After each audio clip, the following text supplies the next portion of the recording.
If you would like to support the channel, please consider becoming a patron on Patreon. More information in the description below.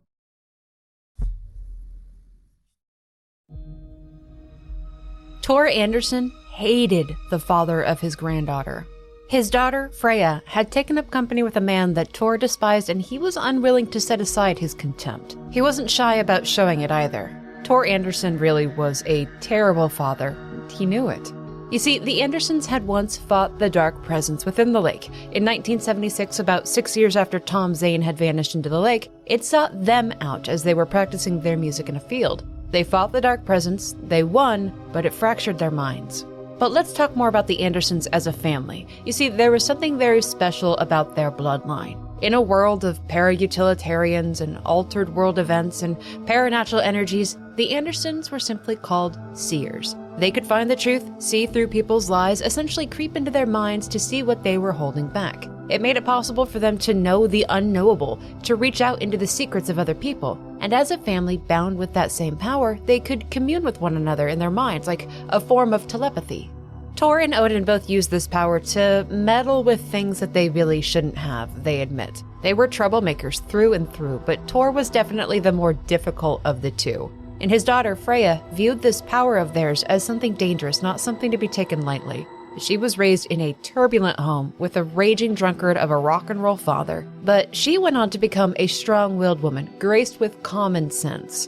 In 1988, Freya had a baby, a girl that she named Saga, and the father was a man who would eventually become known as Warland Dor. And Warland Dor, as Tor put it, was a complicated bastard. Maybe paranatural entity, maybe powerful para-utilitarian, maybe interdimensional being, maybe just a goddamn alien, who knows with Mr. Dor. But Tor hated him, and he wasn't shy about expressing it. Sometime in 1988, it's not known if Saga was born yet, the Anderson brothers and Warland Dor were at Cauldron Lake, having a bit of a heated discussion. An unknown pact was made between the two parties. If the Anderson brothers helped Dor with something, then he would leave. Warland Dor would leave this world and cease all contact with the Anderson family, abandon Freya, abandon his daughter, and return to where he probably belonged, the place between realities. Dor agreed, but with one stipulation. He would stay away until they all came to him. Dor took Odin's right eyeball to forever serve as a reminder of their deal. Lightning struck Warland Dor, and he vanished into the unknowable place in between worlds and realities. It was most likely Freya who filed a missing persons report on Warland Dor. She raised baby Saga on her own, but it was the following year, 1989, that Tor told her the truth of what actually happened with Dor, and she could not forgive her father for it. She took Saga and left Bright Falls. She too vanished. She would not allow her daughter to be raised in the shadow of a drunkard grandfather with anger problems and a disrespect for his own powers. It broke Odin's heart to see her and Saga go, but he understood why they left, and Tor would eventually understand too. Her absence and his own guilt over the life that he had forced upon her ate Tor up. Saga grew up believing that her father had died when she was a baby, and that it was just her and Freya. When Saga got a bit older, she started to experience her strange Anderson seer powers. But Freya did not want her daughter to develop those abilities or know the truth of her family's bloodline.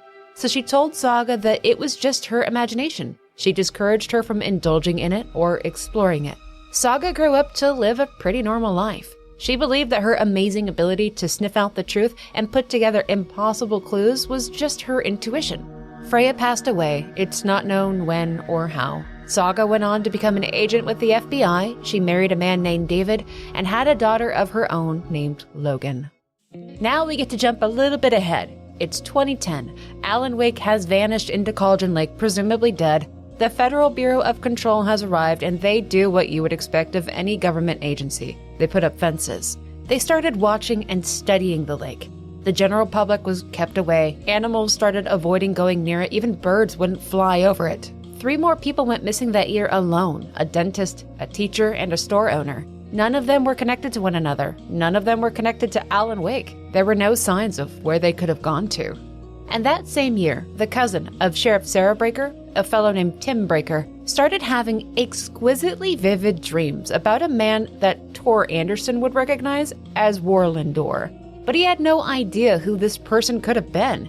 Tim worked in law enforcement as well, and he had a sketch made up of the guy. He circulated the picture, tried to see if anyone had any leads about it, but it wasn't until he contacted his cousin Sarah in Bright Falls that he got an answer. She identified the sketch as Warland Dorr, a man missing from the area since 1988. Tim Breaker moved to Bright Falls, and in 2012 he took over as sheriff after his cousin Sarah went back to work for the government in another agency. Tim was all in on anything supernatural. It was one of his favorite topics. The strange events that surrounded Bright Falls fascinated him, and he never gave up trying to find out more about Warland Dorr. That same year, in 2012, the body of the dentist was found. But the state of the body, it was really odd. For spending 2 years in supposedly a body of water, it was mostly intact. Cause of death wasn't drowning either, it was chest trauma. And they were found in a shallow grave. Someone had put them in there, but their bodies showed signs of being waterlogged. Like they were bloated to hell, but again, they hadn't died of drowning.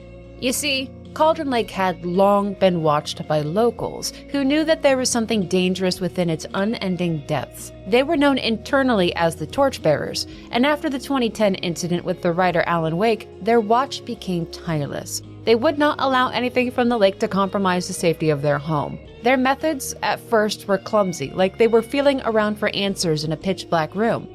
When the dentist came out of the waters in 2012, he was taken, and the locals did what they had to do. They killed it. Twin brothers Ilmo and Jaakko Koskela rose to leadership positions. They were highly involved in their community, and they were constantly plotting endeavors to bring tourists into the area. They wanted to keep their small towns alive and well, and that meant hunting anything that came out of the lake. The older population wasn't able to contribute as much. The economy was struggling, the young folks weren't sticking around, so the Koskela brothers patched up as many holes as they could. In 2013, the Koskela brothers created the Cult of the Tree.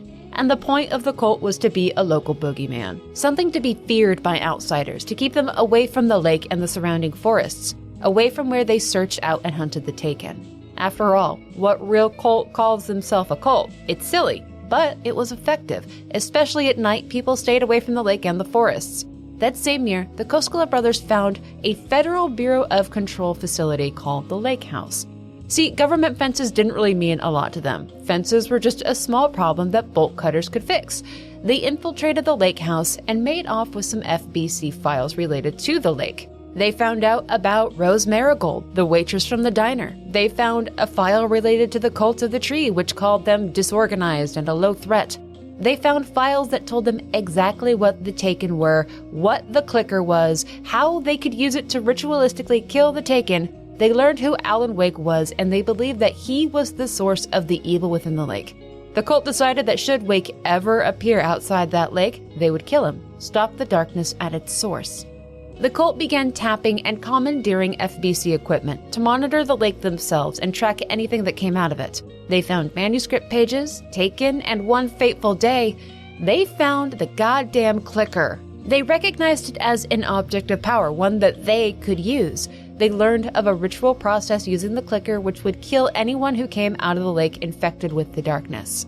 Over the years, they would become effective protectors of Bright Falls and its surrounding communities. One terrible night, Ilmo Koskela had a vicious nightmare.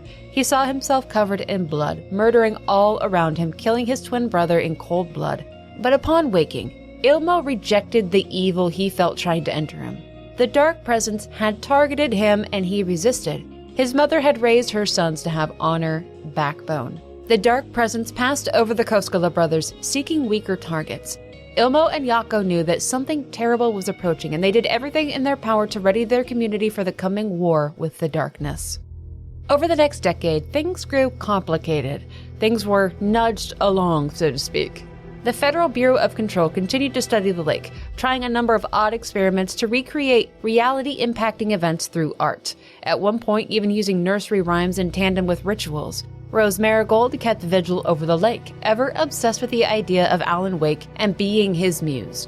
She would receive directions from Alan from the lake, though, effectively becoming his Lady of the Light, what Cynthia Weaver was once to Thomas Zane. She would have a role to play in the coming story, but until then, she ran her Alan Wake fan site, wrote very strange fan fictions, worked at the Oh Dear Diner, and used a rifle on any Taken she found out in the forest. By 2014, Odin and Tor were ready to be retired, and it was Barry Wheeler himself who saw to their care. After Alan vanished, he'd served as their band manager, getting them out into the world for one more big tour. But after a few years, it was time for them to rest. He established the Old Gods Foundation in Bright Falls and purchased the old home of Thomas Zane, who is widely known as a filmmaker, but more on that later. Zane's old home was converted into a nursing home called Valhalla. It became the home of Odin and Tor, and then eventually Cynthia Weaver, Pat Main, and many other aged folk around Bright Falls. Rose Marigold took a part-time job there as a caretaker and protector. Barry didn't stay, though. He went back to New York for a while. There, he paid regular visits to Alice Wake. Her life was in ruins after Alan was gone. There was so much pain and confusion, and functioning for her was nigh impossible, and understandably so. She went through a traumatic experience, and she felt so much guilt over Alan's supposed death. And it's here where we begin to dip our toe into what's happening in the dark place. You ready, friend? It was about 2017 when Alice began to be haunted by Alan. She couldn't remember what had happened at Cauldron Lake, her time in the dark place, but when it was dark, she could hear the clacking of a typewriter and Alan's voice. But those hauntings, they turned violent. It was Alan, yet it was a monster.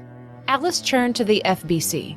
They were still investigating Bright Falls, and she needed help. At this time, Zachariah Trench was still the acting director of the FBC. Dr. Casper Darling was still the head of research. This was all well before Jesse Faden arrived on the scene, well before the Hiss invasion. She doesn't know how, but when Alice left their offices, she remembered everything about the dark place.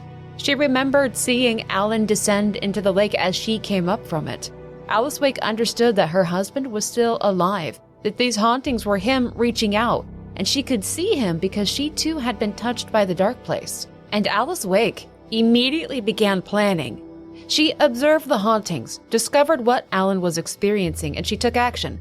Alan was failing to write himself out of the dark place. His story was never right. It was never complete. He kept changing it. He kept doing edits and sometimes just whole entire rewrites of the story. The effects of these writings were nudging people's lives towards Bright Falls. It couldn't go on like this forever. So Alice began assembling videos and images for a fake art exhibit.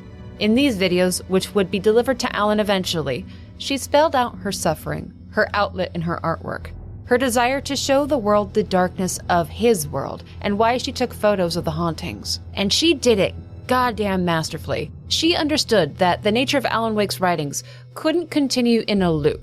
It had to become a spiral. Just overlapping his works, changing minor details, repeating the same things over and over with minor variations. But the horror story was missing something. It was missing her. He couldn't finish it because there was no end to the spiral. The story could only end in darkness or light, destruction or ascension. And he'd written darkness and destruction so many times. So she would intervene and guide him into ascension. What Alice pulls off is best explained during Alan's final trip around the spiral so that everything makes sense. So we'll hold off on that for now. Timelines and, all that. But Alice Wake turned into a true badass through and through. She assembled her videos and photographs for Alan, everything that would be needed to push him forward. And she returned to Bright Falls. And she plunged from a bluff overlooking Cauldron Lake. She chose to return to the dark place to get Alan out. This video is supported by patrons on Patreon, YouTube members, and Twitch subs. Want to help support the channels? You can become a patron on Patreon, a YouTube member, or a Twitch sub.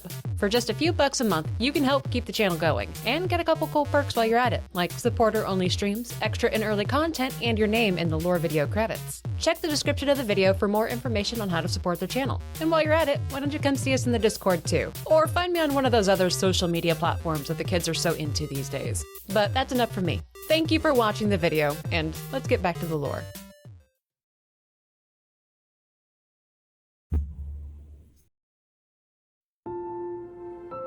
In 2018, another body came out of Cauldron Lake. Who knows how many unknowns the Cult of the Tree had quietly taken care of. This was the body of the teacher. Much like the first victim, the dentist, she didn't die of drowning, yet her body was bloated like she had been in the water. She died of a chest wound. Her body had signs of being tied down, but she was found floating in the lake. So she was bloated with long-term water exposure, yet she died of a chest wound, and her body was returned to the water after she had died. Tim Breaker had also been collecting those strange manuscript pages that he found around the lake, but none of them were relevant to these bodies coming out of it. So he just kept collecting them, and he kept them at the station in evidence. There was one in particular that related to Warland Door, though, and that kept his intrigue quite focused upon the strange man that still haunted his dreams. In 2019, the Hiss invasion within the oldest house began. FBC field agents were widely cut off from their headquarters. Important head figures within the Bureau just vanished. Things were really just a mess.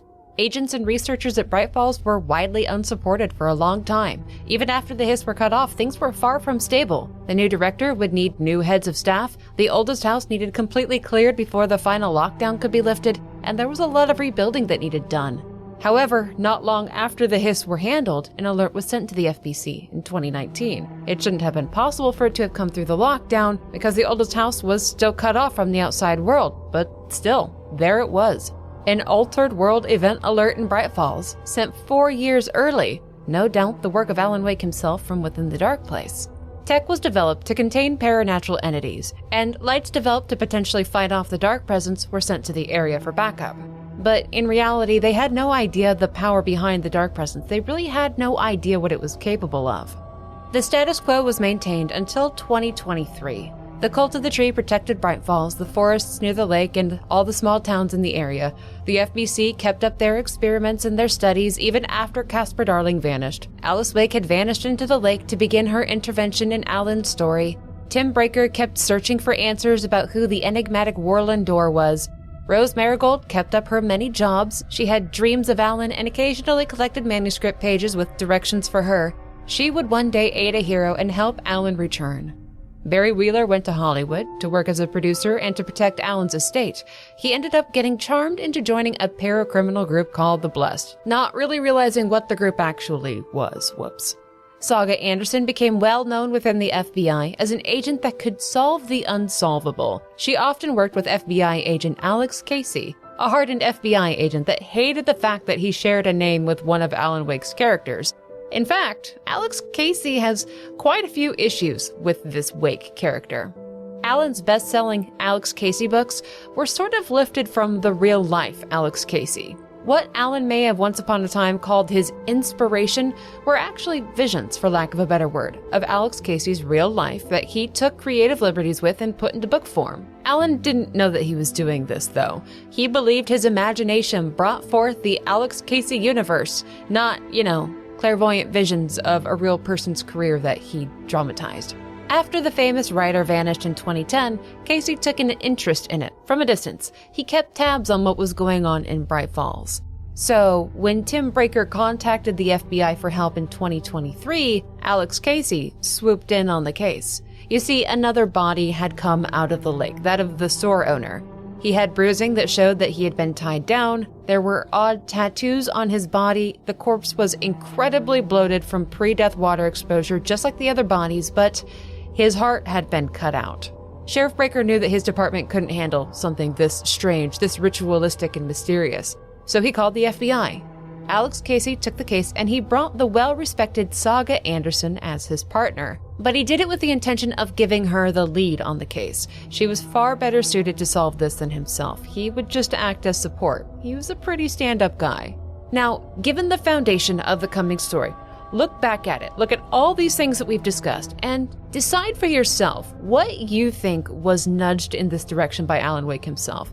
Because remember, at least when it comes to our reality, he can't create something from nothing. His writings, his influence, they can sometimes create probable circumstances over time, bring things together. And while there is a lot to talk about when it comes to Alan and the Dark Place, for a little while longer, let's stick to our reality and our characters. Let's progress the storyline a bit more before we really dive into that madness. Someone else emerged from the lake right before FBI agent Saga Anderson and Alex Casey arrived in Bright Falls. Former FBI agent Robert Nightingale. Last seen 13 years prior. After his partner had vanished, Nightingale was tormented. He kept seeing the writer's face in his nightmares. He started drinking constantly. He was fired from the FBI.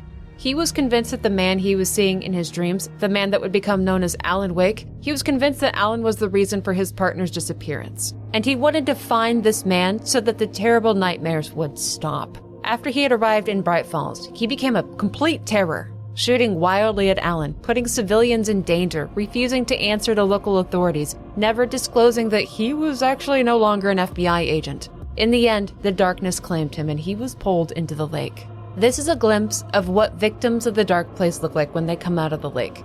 Nightingale's body is severely bloated, like a corpse that has been in water for several days, but it's been 13 years, and that he's still alive defies explanation.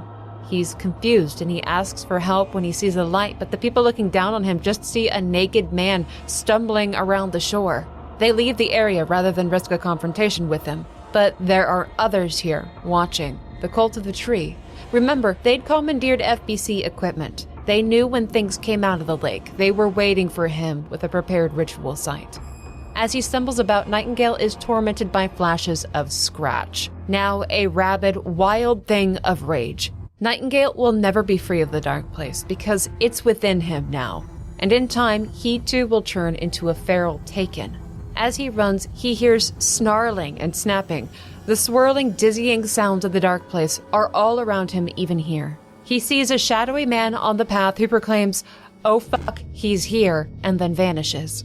What Nightingale sees is not pure vision of the world. It's not what other people see. He sees a nightmare come to life. He has only one path ahead to follow, one way forward. He will be easy prey for the Cult of the Tree, who waits for him at the top of the trail. The figures that walk towards him seem evil, shrouded in darkness. Nightingale has no defense. He doesn't even have the dignity of clothing. He tries to run away, only to be shot like he's an animal being hunted. He doesn't get much farther before another masked person jumps at him from a campsite and stabs Robert Nightingale repeatedly. But this won't be the end of his suffering. Nightingale may not realize it, but when he came out of the lake, he was already a dead man walking. There's very little goodness in the story that he's a part of now. This is a horror story. Bloodied and dying, he is restrained to a picnic table by the Cult of the Tree. Presumably, it is Ilmo Koskela himself that leads the proceedings. He proclaims their reason for being, they watch in the night. Then he plunges the knife into the chest of Robert Nightingale. This is how the Taken are killed. He reaches into the cavity and he rips out Nightingale's heart, killing his physical body, but the darkness must be killed too. They need to put the clicker into Nightingale's chest and flick the switch, just like Alan Wake had done to Barbara Jagger 13 years prior. But here is a complication. Outsiders intrude upon the ritual. The two people who saw Nightingale stumbling around earlier, they found the ritual site at the height of the bloody violence. The cultists flee the area, their anonymity must be maintained, and the site is compromised. They flee without finishing their ritual on the body of former FBI agent Robert Nightingale. That another body washed up right as the FBI was arriving in town almost feels planned. Agents Saga Anderson and Alex Casey are en route to Cauldron Lake, to the newest murder site. Casey in particular knows a bit about Alan Wake, but neither of them actually know what happened here 13 years ago. They're FBI, not FBC. Publicly, Alan Wake disappeared while on vacation with his wife, presumed drowned. The two agents are colleagues, but they're familiar and friendly with one another as well. Saga's daughter, Logan, is talking to her mother over the phone, telling her about the newest episode of Night Springs, and asks her mother to tell Casey not to brood so much. Saga's husband and daughter are across the country in the state of Virginia, far away from the weirdness of Bright Falls. Casey makes his gratitude known to Saga, that she's here with him. He knows that he doesn't have the chops to solve this alone, and Saga Anderson has a talent for finding the truth. So, during the drive to the murder scene, he informs her that she will be taking the lead on this case. The first of the local police that they meet is Officer Mulligan. His partner Thornton is up at the murder site, and these two are deeply ingrained in the Cult of the Tree. They know what happened to Nightingale, of the Dark Presence, the Taken, the FBC stations around the lake. They were both around back in 2010 when the Alan Wake AWE took place. They're also responsible for a very serious murder that took place quite recently. They shot a woman named Monica Thompson. They thought that she was a Taken. Mulligan was the one who pulled the trigger. They dumped her body in the Huatari well at the nearby hamlet of Watery, intent on just covering up the killing. A certain writer knew, knows, or nudged this tragedy. Their guilt over this would make them part of the story to come. But let's not get ahead of ourselves. Let's just stay in this reality for a while. Before trekking down to the site, Saga enters her Mind Palace, as she calls it. She believes this to be her version of the Mind Palace technique. The form that her mind place takes is their makeshift office back at Bright Falls, at the lodge that they're staying at. It takes this form so that she can be more connected with her present environment. She internally reviews the 3 known murder victims who have emerged from the lake, ponders over the similarities and the differences, and reflects on the profile of the killer. She will come here often to put things together, clues from her case, connect people and events, think through challenging ideas, review manuscript pages, rewatch TV spots that she finds, and very importantly, profile people involved. The 2 agents poke at one another as they go down the broken steps of the path. Once upon a time, this place was freely traveled by visitors and locals. But after 2010, the FBC showed up and put up the fences. Now it's just kind of sad. It's a dead place. The only people who go through are officials or people who break in. Campsites, rental cabins, even the general store have slowly been overtaken by nature. Officer Thornton greets them on the path and takes them up to the murder site. He seems nice enough when face to face, easy to talk to, interested in their jobs, quick to make a joke with them, but there's not much light conversation to be made once they reach the murder site. Nightingale is still on the table, untouched since his murder, not even a tarp to protect his body from the rain. For as big of an asshole as Robert Nightingale was, and he was a big asshole, he didn't deserve this. No one deserves this. Who knows what he experienced in the dark place in the lake? And as soon as he was out, he was murdered on a picnic table. Saga does her inspection of the corpse, immediately finding that this was a ritualistic killing, yet the devil is in the details. He was alive when he came out of the lake, regardless of the bloated state of his body. His wrists and ankles are bruised from the straps, his chest was cut open, his heart removed, much like the other 3 that came before him. Around the site are beer bottles, a camera, leftover trash, like multiple people were setting up here to wait, multiple killers. This wasn't a party or anything like that, but it was a coordinated murder site. Thornton tells them of the dead man's identity and all that they officially know about Robert Nightingale. He came here 13 years prior, was completely off the deep end in paranoia chasing a boogeyman, and then he vanished. It's kind of a surprise, especially to Alex Casey.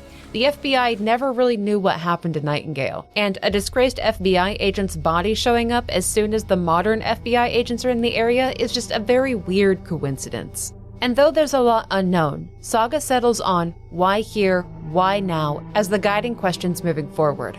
Then she begins her mind place profiling, a truly spectacular gift from her bloodline. It sets Saga apart as an agent, though she doesn't really understand just how unique and powerful it really is. It allows her to get into the mind of a subject, even a dead person apparently. She's able to pull answers from them within her mind place. She pieces things together, her clues, finds questions that she needs answered, and poses those unknowns to whoever she is mentally profiling. Sometimes the answers aren't really clear. Sometimes they're echoes of past conversations. Sometimes they are direct answers. It's heavily influenced by the subject's mental state, their fortitude, and their own true knowledge on the topic, and their memories. She profiles Nightingale, asking how he got here and why he was chosen as a victim. And she's told that he came up from the lake that is not a lake. Nightingale riddles her bits about the clicker, the ritual, the process, and she pieces together that he was a component of something. Well, if he came out of the lake, then they need to get down there and take a look. There are signs of FBC presence all over the place. They're really not trying to hide themselves. They're really just hiding what they're doing here. Nearby is a road leading to the lake house. There's an intercom over the gate, and an unnamed FBC agent answers her ring. But no one is allowed through, not even the FBI, because something has happened at the lake house. The station leads aren't available, and there will be no further questions on the matter. That's sadly a mystery that will need to wait for another time. Saga shares her thoughts on Nightingale to Casey as they go down the trail together, down to a spot called the Witch's Ladle. And there's a strange obstacle in their way. A large tree stands over the path, but it's like a boulder is wedged in the base of the tree, blocking the path down to the shoreline. But this is the path that Nightingale had to have taken to come up from the lake, and his footprints are still visible in the mud. How did he get past or through the boulder? Furthermore, there's a page on the ground, written with a typewriter, with some handwritten edits scratched into it. Casey immediately identifies it specifically as a manuscript page, like a draft of a story. But this page, it's about them, about Nightingale, his murder, their arrival, and what she was doing at this very moment, reading this page. But neither Saga nor Alex Casey are mentioned by name. They're referred to as them and they. Undoubtedly, somebody was playing a game with them specifically. Nearby is an old sign that relays the fable of the witch's ladle. It's a wild tale, local folklore. Yet the woman resembles who we would know as Barbara Jagger. The dark presence once wore her face and used her body to try breaking free of the dark place. After she and Tom Zane the poet vanished back in 1970, she became a bit of a local cryptid. To stop the dark presence back then, Tom disappeared into the lake, writing himself out of existence. Yet there were still bits of him that existed in the collective consciousness. Over the following decades, Tom the poet was instead remembered as Thomas Zane, the eccentric filmmaker. That could be because of his own final writings, or perhaps the influences of Alan Wake himself writing in the dark place, though there are a few that remember Tom as a poet, not a filmmaker. People like Cynthia Weaver, Alan Wake, the FBC director Jesse Faden. But anyways, staying on topic. Barbara Jagger, or the witch, has a hole in her chest where her heart should be. Saga and Casey need to get back to Bright Falls to properly inspect Nightingale's body in the morgue. But that sign will be a good spot to remember. It's more than it seems. The entire area is freakishly flooded, so she can't proceed down the path anymore anyways. It's time to get back to Bright Falls so they can see what the corpse of Robert Nightingale can teach them.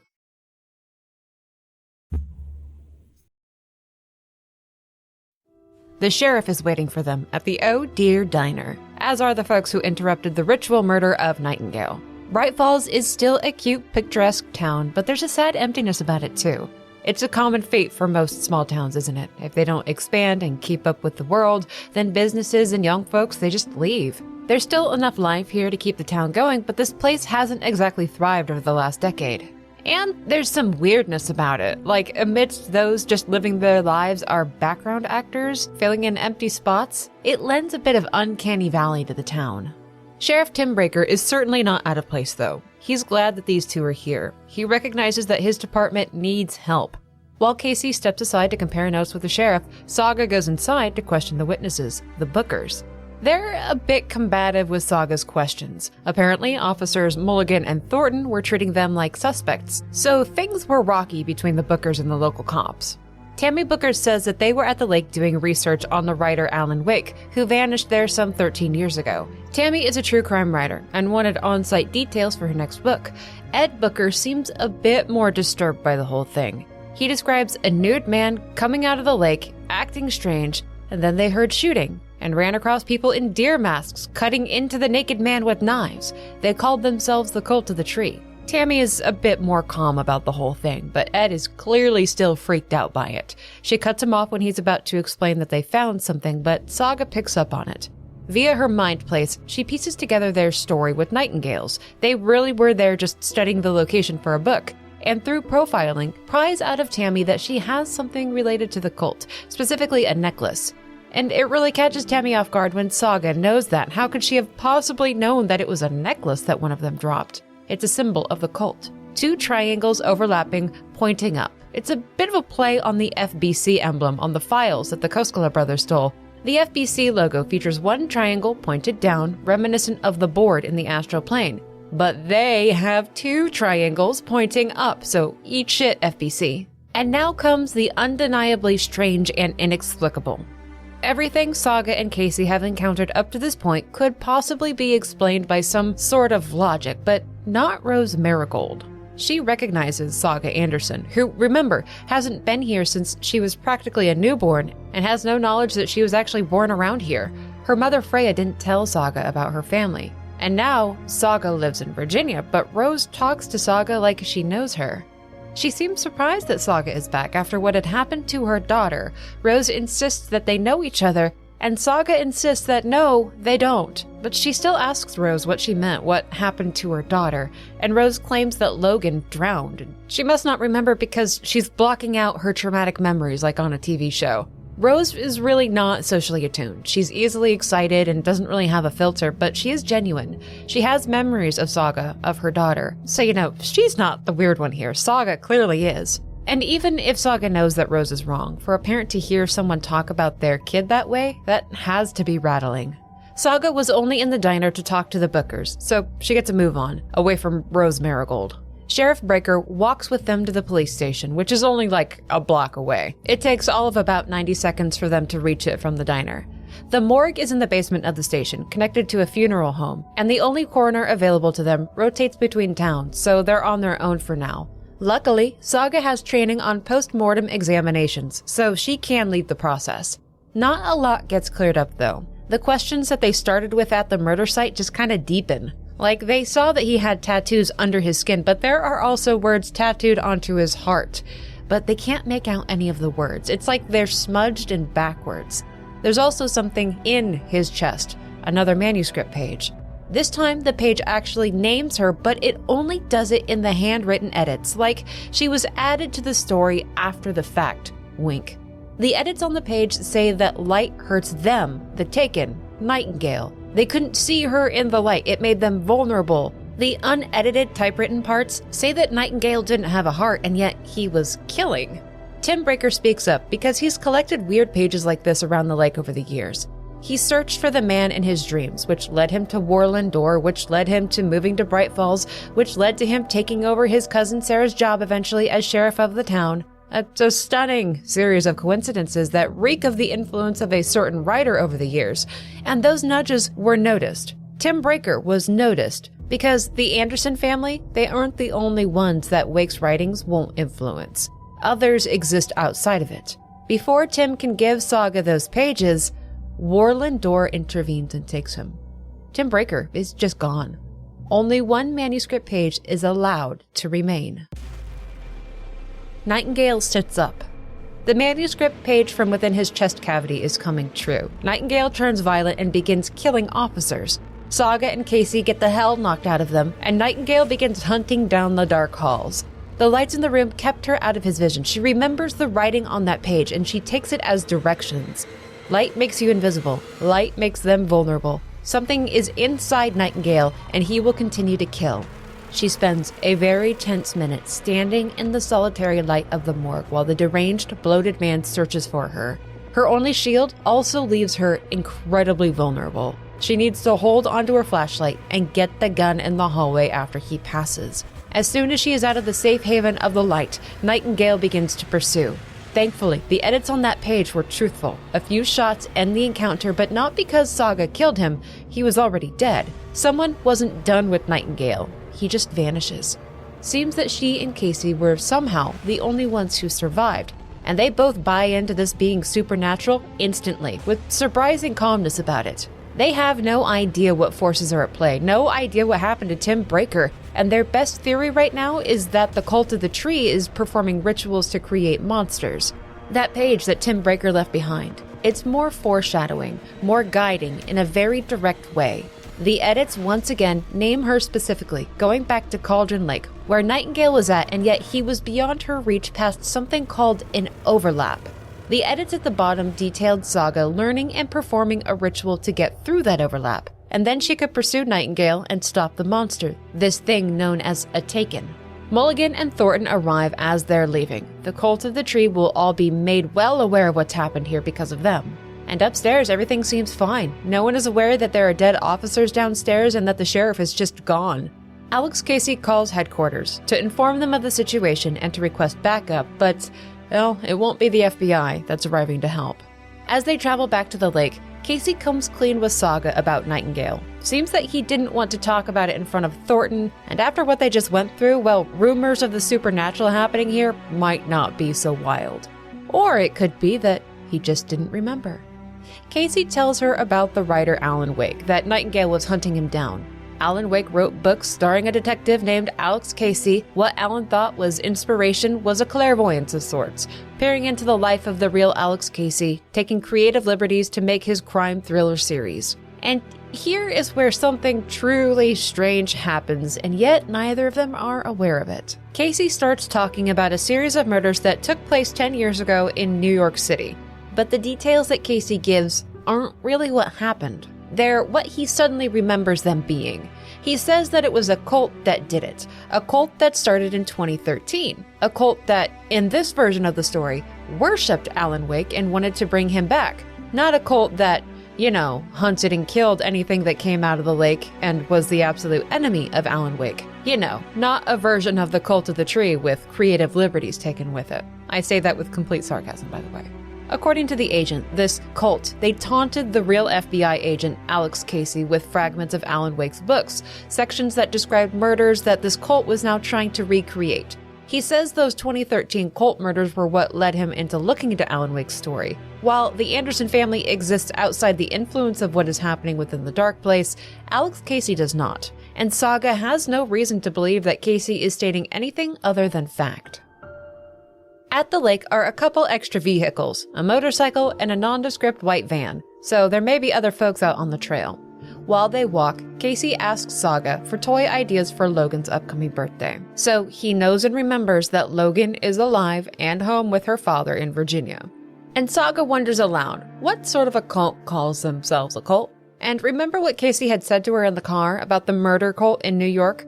Well, he says that cults don't call themselves cults, so it would be strange if a cult in New York actually did call themselves a cult, like the cult of the word, right?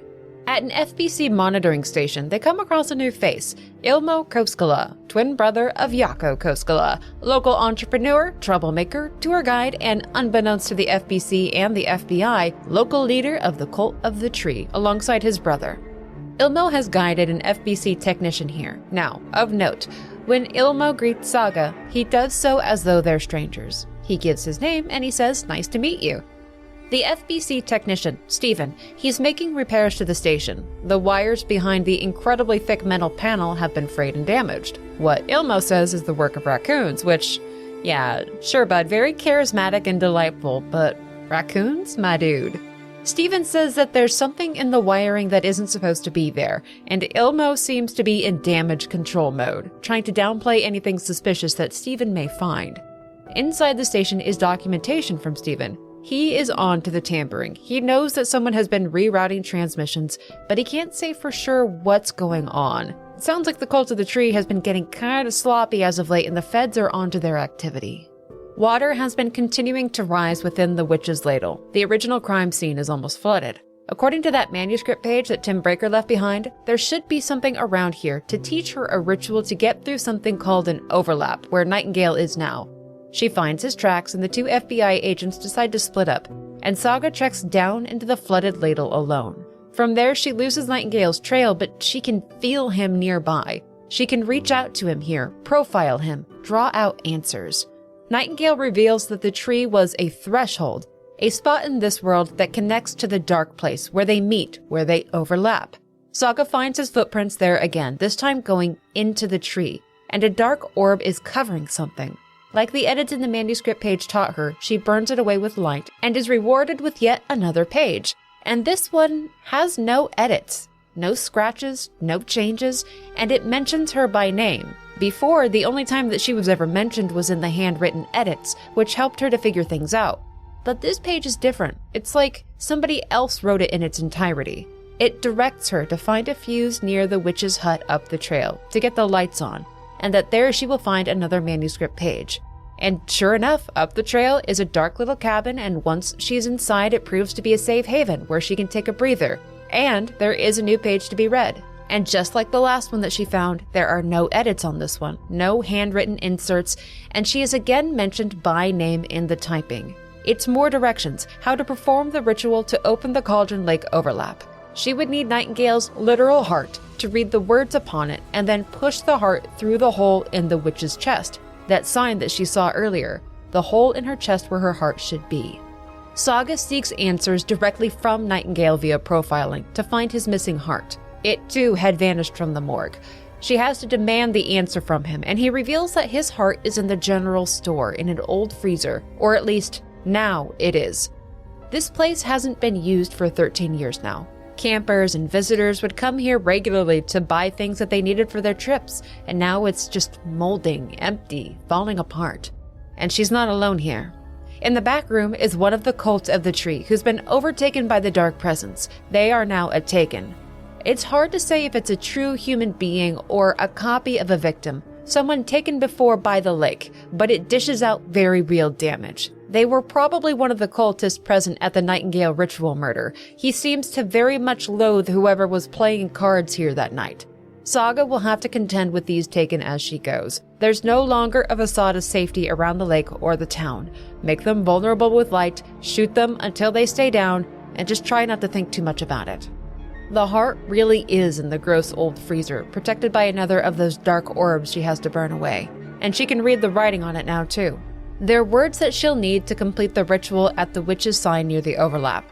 She heads back on her own. Casey is still trying to find his way to her location. She shoots her way up to the sign and recites the ritual words that she's learned. The wave crashed on the far side of the mirror. I brought you the heart, witch. Show me the terror. She places the heart into the witch's chest, and the overlap opens up to her. She had expressed excitement at being a part of this case. All the weirdness drew her in, intrigued and challenged her. Once she's through the overlap, she's completely alone, no way to radio out, and she didn't wait for Casey to arrive before going in. The darkness, Scratch, and by extension Nightingale are very aware of her presence. She hears her daughter Logan calling out for her, calling for help, but she can't find her.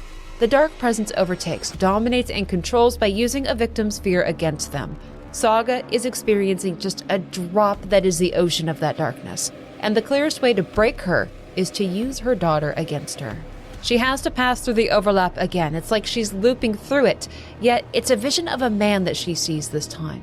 He too is asking for help. Another manuscript page is in this loop, detailing how Nightingale went into the lake.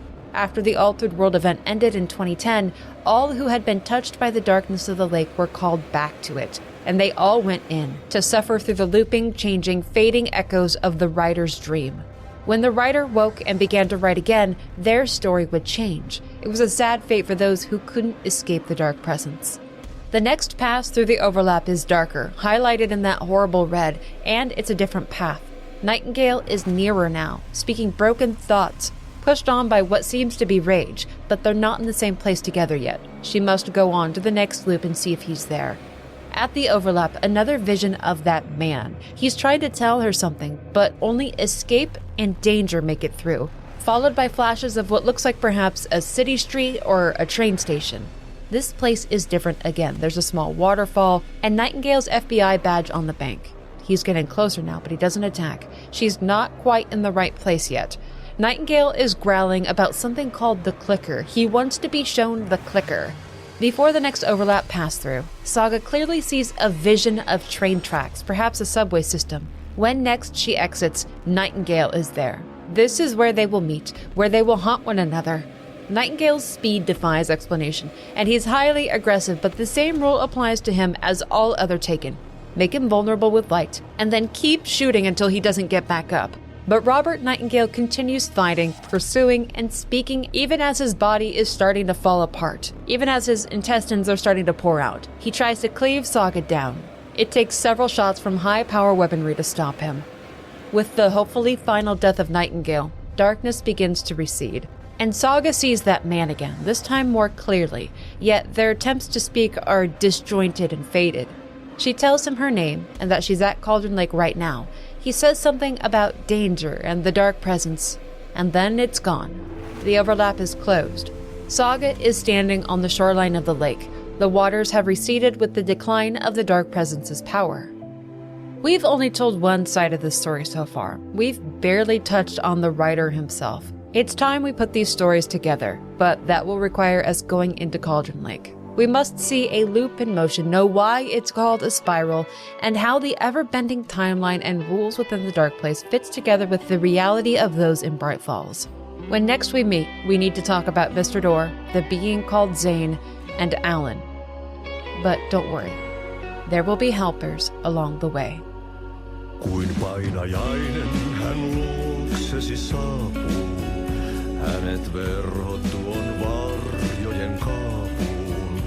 Monta tarinaa hänestä kerrotaan, häntä pakoon et pääse sä milloinkaan. Hän peilistä sua tuijottaa, murhan polte se kruunui mua. Tuon katseen tunnet et voi unohtaa.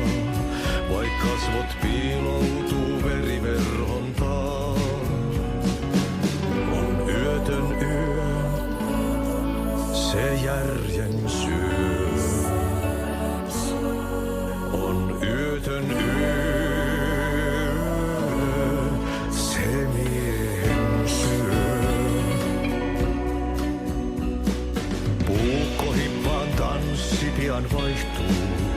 Hirreen vääntyy jo verinen suu.